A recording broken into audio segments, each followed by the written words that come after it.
Recursion is a concept where a function calls itself with a smaller or simpler input.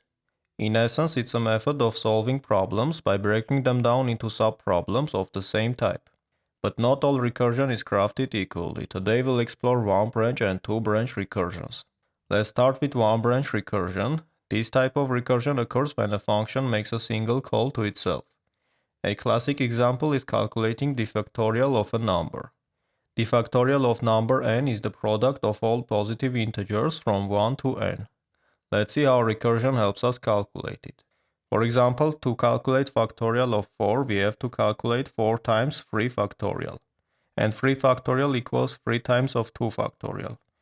2 factorial equals 2 times 1 factorial, and 1 factorial is our base case, which equals to 1. So the factorial of 4 equals to 4 times 3 times 2 times 1, which is 24.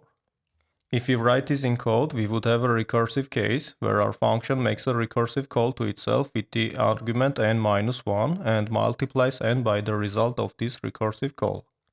But it should also have a base case to prevent it from running indefinitely. Here, if n is less than or equals to 1, the function just returns 1. With a single recursive call, we break down the problem into smaller chunks until we hit the base case, where n is less than or equal to 1. We also have two-branch recursions, which occurs when a function makes two calls to itself. A notable example is generating the nth number of Fibonacci sequence. The Fibonacci sequence is a series of numbers where each number, after the first two, is the sum of two preceding numbers.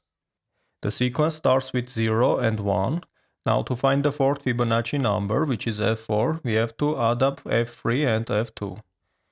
f2 equals to f1 plus f0, and we have those values which are 0 and 1. f3 equals to f1 plus f2. f1 again is 1, but we have to calculate f2, and f2 equals to f1 plus f0, which are 1 and 0. If we write this in code, we would have two recursive calls, which are calculating Fibonacci of n-1 or n-2 and adding them up. Every recursive call is added to the stack, which keeps track of the function calls. And once a base case is reached, the stack begins to unwind, solving the problem step by step. It's important to note that any recursive solution can be rewritten iteratively. Here is how we could write an iterative solution to calculate the factorial of a number. And in some cases, the recursive solution may be more readable than the iterative one. But also iterative solutions using loop can be more efficient in terms of memory usage. Now you might wonder, when should recursion be used? Recursion can be used whenever a problem can be broken down into similar, smaller subproblems.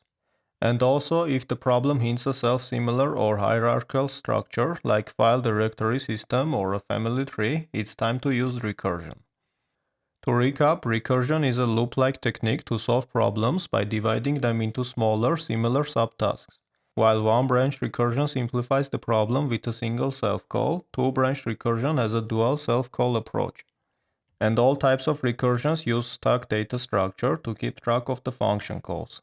If you're interested in diving deeper into stack data structure and how it powers recursion, I recommend clicking on this video for a deep dive into stacks.